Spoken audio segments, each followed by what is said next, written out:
Hi, Scrappy friends. Welcome to my channel and welcome to another video in the 12 Days of Christmas series. This is my gift to you for this holiday season. So we're using the Creative Memories 110 scrapbooking ideas and sketchbook to create 12 double page layouts. And this is to help us conquer all of those holiday photos that we have to get scrapped and those new holiday memories that we're going to be taking during this season. So today we are opening the book and we are going to page 31. And we're going to take this sketch right here and turn it into a 2-page Christmas layout. So let me go ahead and put the sketch and the inspiration sheet up on the screen so we can talk about it. Okay, so sometimes when we see the inspiration piece, it kind of distracts us a little from the overall sketch. So if you're looking at just the bare bones of the sketch, we'll see that it looks like there's one solid piece of paper behind everything as a background piece. At the top and the bottom, you'll see they use the same shade.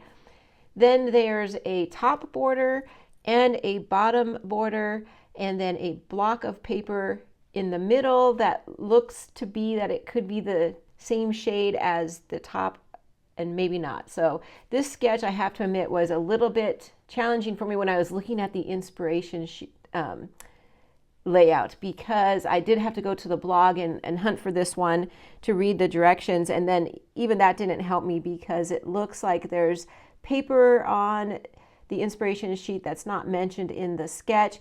So at some point I just had to say, nope, I'm just looking at the sketch and I'm going to build off of what I see in the sketch, and I have to build it according to my styles. So the bottom border gets a little bit too much for my style, so I'm going to probably tone that down a little bit. So there's our sketch and our inspiration, and now come on back to my desk and we'll go ahead and get started. So for our layout today, I'm going to be using again the shades of Seasonal Sightings. This is Creative Memories Current Christmas Edition. It's beautiful traditional colors, but there's still a lot of versatility that we can create pages even in the same album, and it won't look like we use the same paper for all our different layouts. So I did mix and match all the different Christmas packs that they have. There's a tone on tone pack, there's a shades of Seasonal Sightings, there's a tone on tone, totally tonal pack that has all of plaid, a lot of plaids in it. So let me go ahead and show you the papers I picked out for today's layout. This beautiful plaid piece came from the Totally Tonal Christmas pack, and it was designed to go along with Seasonal Sightings. And I just love this pack. There's so many different kinds of plaids in this pack. If you like plaids, I say go over and grab yourself a pack or two of those. There's 12 pieces in that pack, so there's 2 of each. Okay, then I have this beautiful red. I'm going to pull in this brown. I've decided I am really loving this brown. I'm going to be sad when I use all that up. And then this piece actually came from Spring Cottage collection. I was using that collection recently and I saw this and I thought, nope, I'm going to put that in my Christmas pack. So, and it goes so well with Seasonal Sightings, but I think wood grains of any kind are perfect for Christmas. Then I pulled in a piece of brown cardstock from my stash, as well as some other cardstocks, scraps for the layout, in case we want to mat photos or do some cutting. I brought in some dark green and some cranberry, as well as just some white and a little bit more brown. And I also brought in this beautiful white shimmer paper. I'm not sure you can see that on the camera. There we go. But it has a very tiny bit of shimmer to it, which is perfect for Christmas layouts. So I'm going to bring a little bit of that in as well. So let's go ahead and get started. And I wanted to show you this right away. So I'm going to work on the left page first. You all know that I like to make my left page is going to be the most representative of the sketch, and then the right page is going to be where I put all the extra photos that I want to go along with this theme over here on the right hand side. That's just my style. I love doing that, and that's going to be the same today. But I wanted to show you that I only had one piece of this paper from the Spring Cottage collection. Had I had two, I probably would have used the same on both sides, but I didn't. So I had to figure out what I wanted to use on the second page, and I tried so many different pieces of paper, and what I finally went to is this brown piece from my stash, because the brown really pulls out the browns in this paper from the Spring Cottage. And I'm gonna probably have about 6 photos on this page, so I feel like it will cover up a lot, but the parts that's showing through I thought would look really nice on brown. So I wanted to show that to you before I get started here and before this page gets all covered up. Okay, so let me go ahead and pop that sketch up in the corner.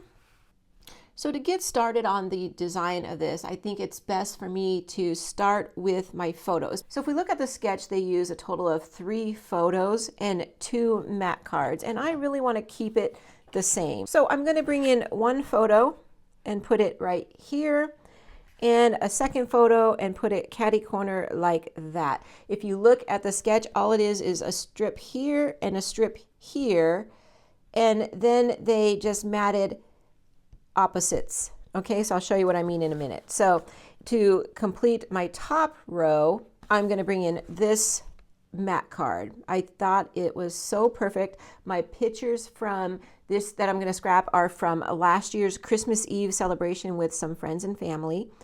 And I thought this was perfect. I don't want to title it necessarily Christmas Eve. I'm going to mention that in the journaling. And I didn't have any other great ideas for a title, so I thought this was perfect. It says, "It's not what's under the Christmas tree that matters, it's who's around it." And I thought that's perfect for this layout. Okay, then the other mat card I wanted to bring in is I liked their idea of having some journaling options down here on that second row. So I liked this card. So I like the fact that it has a little bit of decorations and then some lines. So these 2 photos are approximately 4 by 5 inches. Mat cards, I did not adjust them at all. I just took those right out of the pack. And then I'm going to bring in this photo to place down here. And this was be on the inspiration. I think it's a 3 by 4.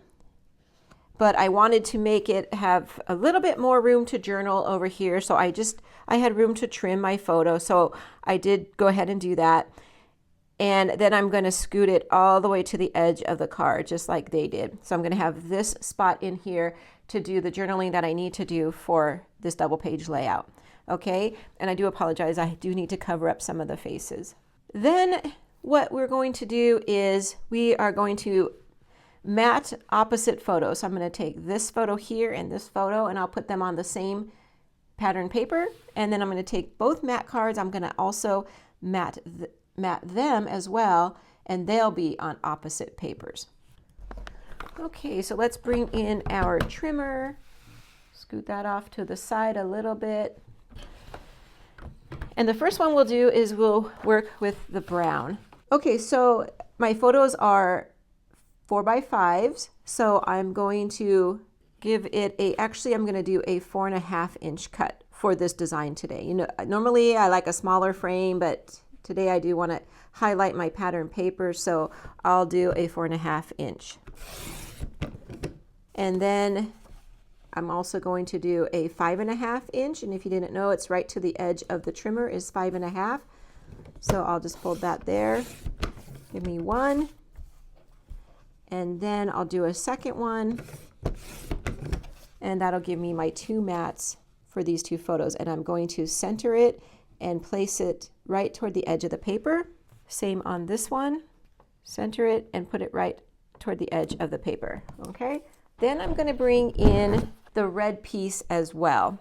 Now for the red piece, I do need to put out my extension arm because I need These cards are 4x6, and if I want the 1/2 inch around, then I need to do a 6.5 inch cut first,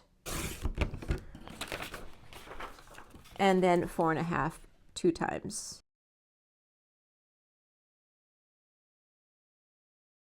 And again, we're going to line this up to the edge of the paper, center our mat card right in the center, and then same with the bottom one. I'm loving it. Do you see how easy that is? We're bringing in all that pattern paper, and it just all goes so well together. It looks beautiful. So these will all be nice and centered when I adhere them. Okay, now let's work on the borders, because I'm going to do something a little bit different than what they have in the border.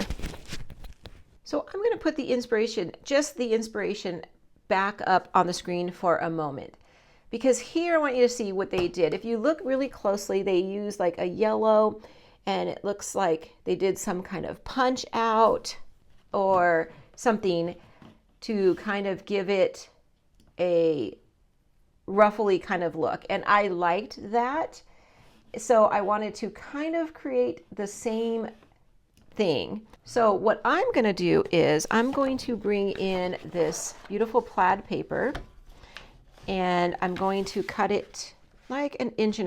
I'll give myself 2 strips of 1.5 inches, enough to work with. I'll do 2 of those because I want to do one on the top and the bottom.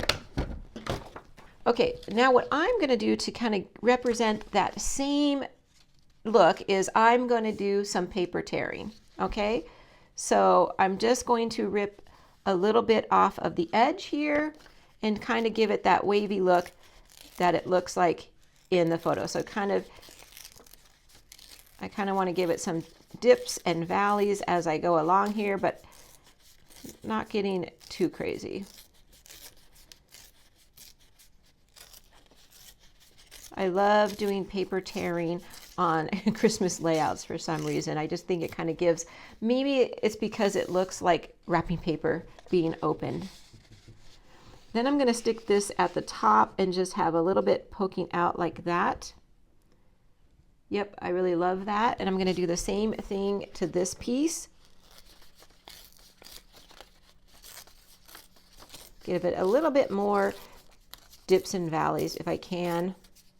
And by that I mean I'm just trying to get some peaks going here so it looks like ripped open paper.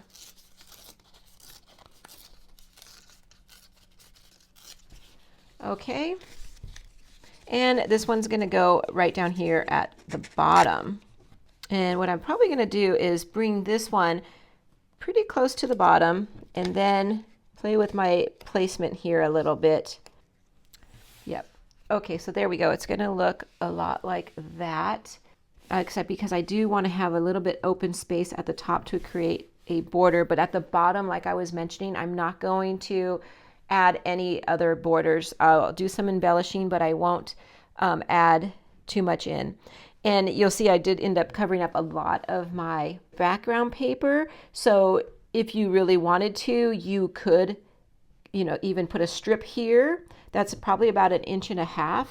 So maybe if you had like a 1 3/4 inch or 2 inch piece that you can tuck underneath, you can do that too. And then just wallpaper it onto your page in your album or onto a piece of white cardstock or some paper that you didn't care for. And because the rest of it's all pretty much wallpaper till we come down here, and then maybe if you had 1 inch down here and 2 inches up here, so a total of 3 inches, you could create the same look to this page. What I want to do for the border up at the top. So for my border, what I wanted to do is I wanted to bring in the new Cardinal's punch, and I wanted to create something like this. Now, I had a video recently where I talked about using your border punches and trying them in different ways. I'll have that video linked at the end. So one of the tips that I had in there was to use your punch and use multiple colors. And so that's what I did here. And this is my sample, so I'm not going to use this. I do want to recreate this so I can show you how I did it. But this is going to be my border here at the top. Okay, so let me get the supplies out and we'll recreate that border. Hold on. Okay, so we need our Cardinal border punch, and I'm going to start with red. I like doing that because I think the Cardinals are so beautiful when they're cut out on red paper. So this is a typical border punch. You line it up to the black line on the front. Make sure your paper is pushed and flush to the back of the tray and punch down. Slide it over, line up your patterns over here and hold it flush in the back and continue. I'll go ahead and put you on fast forward. I'll be right back.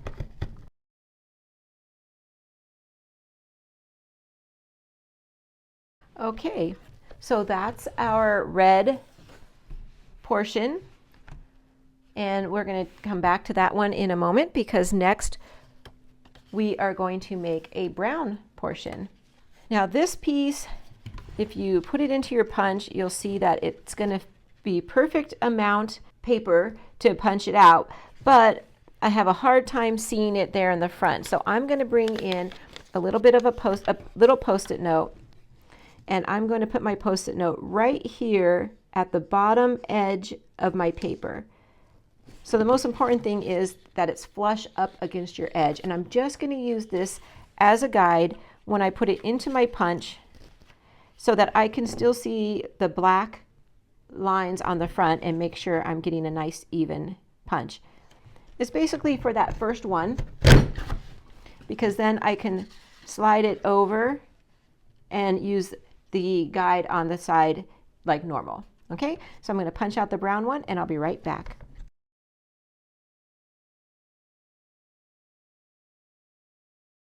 Okay, there's our brown one. We need one more, and that's the green one.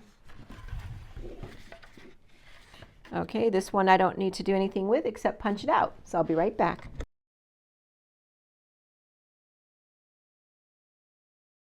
Okay, for those of you that are my paper piecing girls, you're probably going to really love this technique because we are going to trim these up and stack them together in such a way that we create this beautiful design right here. Green will become our base. And then the next one we want to work with is the brown one. So I'm going to use these fine tip scissors. And basically what I want to cut off are the leaves because the leaves are what I want to show through on this. The bottom base is the leaf. And then the next layer is going to be the brown twig. But we can leave the birds on for now. So we just want to cut off the leaves that are hanging off. Okay, so you're going to see me just snipping these off, and be careful not to get the bird's feet or feathers because some of the feet look like little leaves. And I'm just following along the curve of the branch. Okay. And now turning it over and doing the other side. I do see a little piece right here I want to take care of. Okay, and I'm going to just do the other side now.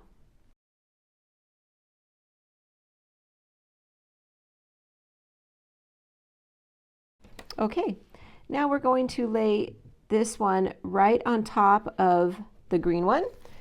Let me get my repositionable tape. Okay, so we're going to take the brown. We just want to make sure that we're using the right side of the punch because depending on how we punched it, making sure our birds are going the right direction. Okay, so it actually goes this way, and you want to be careful only because of the way the branch goes. If you do it the other direction, the branches won't match up. Okay, so we want to make sure that we're laying it down on the right side, flipping it over, and then putting the repositionable. And I'm mostly going to focus on the branch portion of the chain. Okay, so you'll see here at one point it is a little bit buckled up, and I noticed that with my sample too, so I just gave it a little bit of a snip, and then I got a little bit off right here. It just helps the flow to make sure it's all going to lay flush. Okay, There we go. I just wanted to take my time to make sure that everything was lined up and matching as close as I could. Okay, so now the last part is to get our birds on there. So yes, we do need to cut out all of these birds. And at first I thought, well, this doesn't make for a quick, easy, simple layout, but sometimes we have to take a little bit of time and just to add that little bit of extra goodness to our page. So this is really only 10 birds, so it's not going to take me that long. So I'm just going to watch for their little feet. So I'm not sure if you could see that, but there are some little feet on the bottom of some of the birds. So I want to make sure I'm not cutting those off as I go through. Other than that, I'm just going to trim them right off. Okay.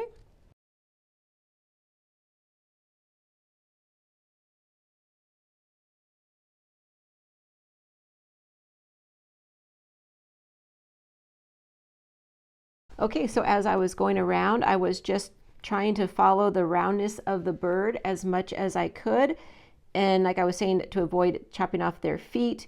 But I did, in the back they also had some feathers. I know I chopped off at least one by accident. This fine tip scissors worked really well for that technique. Okay, so let's bring back in our mat and get our birds adhered. So we just want to make sure that we're picking the right bird for the right direction. And then I'm just going to get these placed on there. Repositionable is the best for this type of project in case you have to move it around. Okay, there's the first one.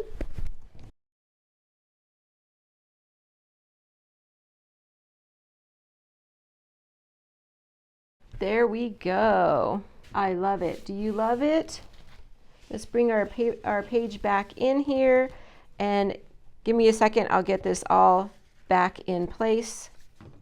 Okay, so here we go. Here's everything the way it's going to look on the first page. I love that border. I don't think it took me that long. All you need to do is punch out 3 different colors, trim it, and then paper piece it together using your repositionable tape. That's what I really recommend. That way you could kind of move it around if you need to ever so slightly. Okay, but doesn't that just add so much extra to the page overall, having that in multiple colors at the top there? Okay, so let me get this all adhered down, and then I'll bring in that brown piece of cardstock and we will start page number 2.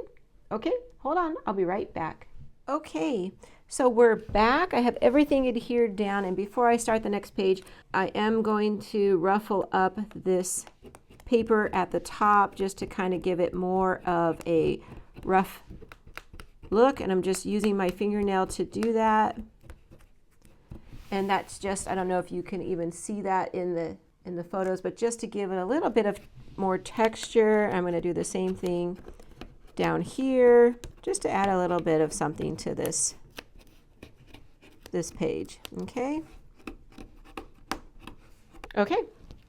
Yep, that's super cute. Okay, so let me put this one aside and bring in our second page. Okay, so let's look at the pictures first that I'm going to be using, because I have several more photos of this evening, so I wanted to make sure I got everything that I wanted on this 2-page spread.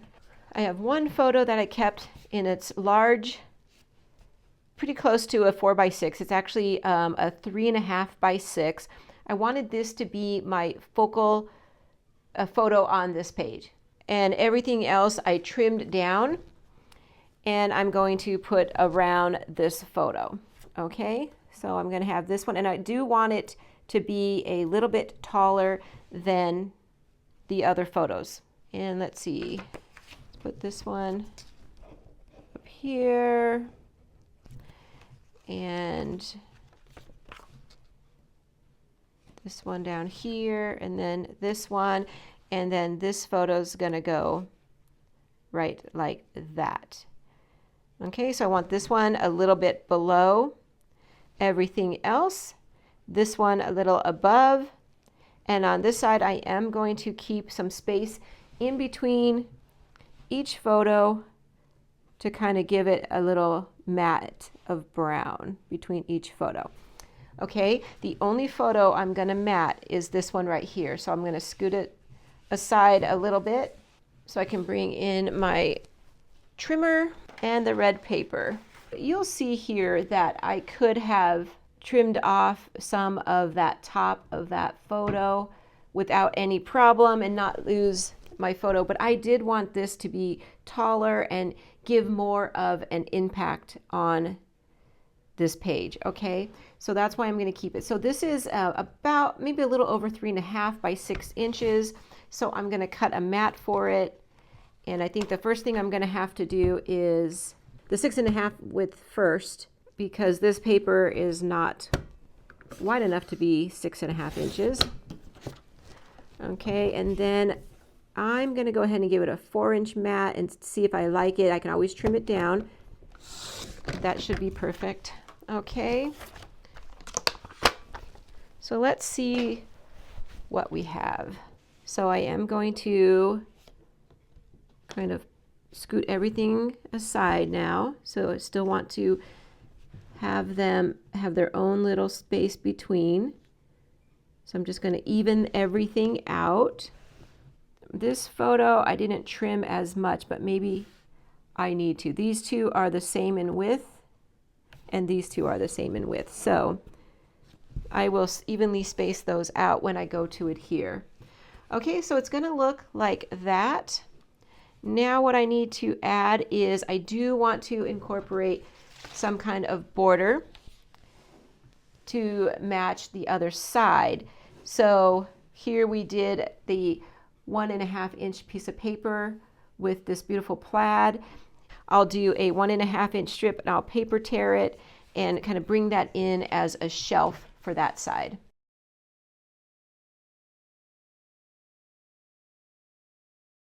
Okay, so I'll slide this right under to make a shelf for those photos, and I'll have these photos laying right up to that edge probably here, and this one might hang over a little bit onto it to give that illusion again that it's bigger. Okay, so it'll be the shelf for my photos. And then one more thing I want to do is I do want to bring in some of the red that I use for the Cardinals on that page. So for that, I'm going to bring in my border making system, and I'm going to bring in the Poinsettia cartridge, and I'm going to punch this out and add a strip down here for this page. And for that, I'll use some red paper.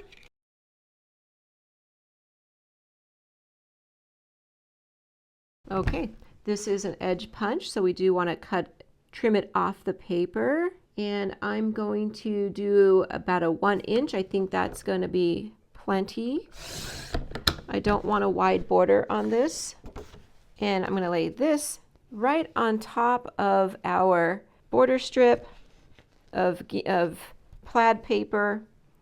So as you can see, the second page comes together so much more quickly than the first page because I focused, all my attention on this page, getting it to be close to the sketch, and then here's where I'm just kind of doing my photo dump of all my other pictures that I want to include in this story.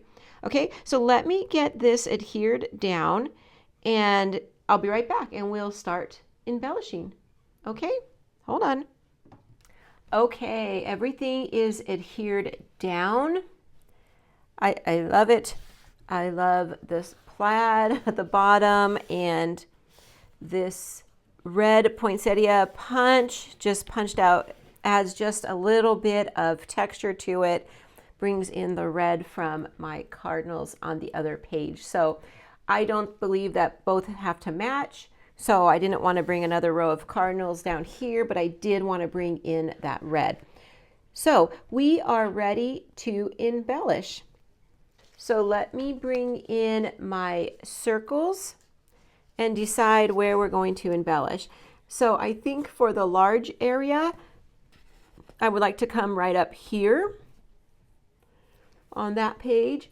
I don't need to spot out my titling because here's where my titling, that is my title, and over here's my journaling. But what I would like to do is have maybe a medium size or even a small cluster down here, and another cluster up here at the top. Maybe let's switch those around. So that's going to be my 3 cluster areas. Okay, so I will be using some embellishments from the Seasonal Sightings collection, as well as some stickers from the sticker sheets. So let's start with down here, okay? Because what I would like to do, I'm okay covering up a little bit of my words, but I really want to try and keep it as open as possible. I do want to bring in some more pine needles and stuff to represent, like I have up here with the cardinals. Okay, so let's tuck it under, and I'll probably bring it down so that it's almost touching the bottom of our page and the side of our page. Okay, so it's going to be tucked under the journaling card. Then what I would like to do is, I took this present from the sticker sheet and I took off the stickiness so I could play with it. But since we are opening gifts, I would like to have that represented over here as well. Then I took this word phrase from the sticker sheet as well, and it's going to come right over here. What my plan is to kind of cover up the red as much as I can.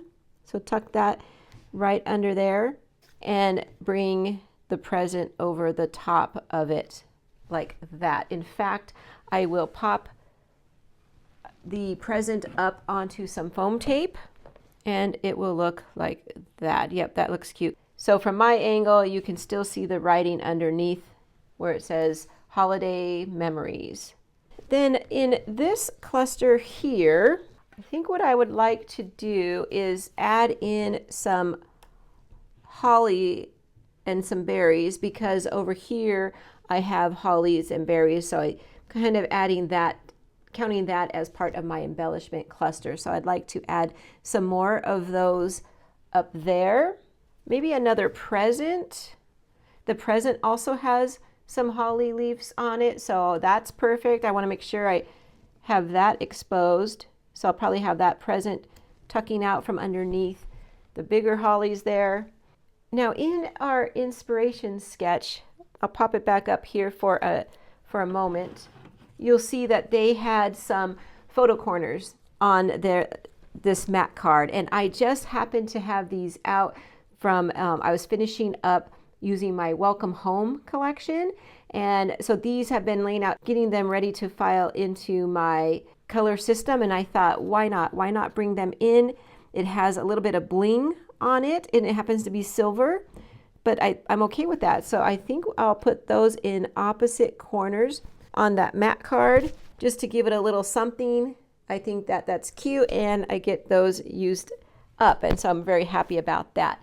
And then the last thing I'm going to bring in this cluster is this little heart. I had this, it's just from my stash, and I think I'm going to go ahead and pop that up onto some foam tape. There we go. And so yeah, I had that in my stash, and I thought the colors matched, so I just kind of put it in with the embellishments when I was making the tray. Okay, so let me start working on this up here. My plan for this area is I'm going to bring in some more hollies and berries, just like we did. That way, all 3 of my clusters will have some holly and some berries. And so for this one, I kind of want to tuck it under this photo mat and maybe have it, I'm okay with it overlapping the photo right there and then extending upward to take up some more space up here. My paper's a little crinkled right there, but that's okay. So yeah, it's kind of pointing us through the rest of our layout. Okay, then there's this embellishment that said joy. I thought that's perfect because I would like to have some words in each of my clusters. So I feel like here I have those words that are on the mat card, and down here I have some words. So for this one, I kind of want it to, well, I'm going to have it at the top up here somewhere. So let's just put it like that. I don't want to cover, okay, so like that. And then I would like to bring in some pine needles because we had that in this cluster, and then it's up here at the top with our cardinals, And I'd also like to bring in another little cardinal. So I'm going to put that right there somewhere so that you could still see those berries. And I'm going to pop that up on some foam tape. So he'll sit right above that word joy. Again, overlapping the photo a little bit. You know, even if you cover up a little bit of the word, people still will know it says joy. Let me adhere these down, and I'm going to come back and just do a few little finishing touches. Okay, so give me a minute and I'll be right back.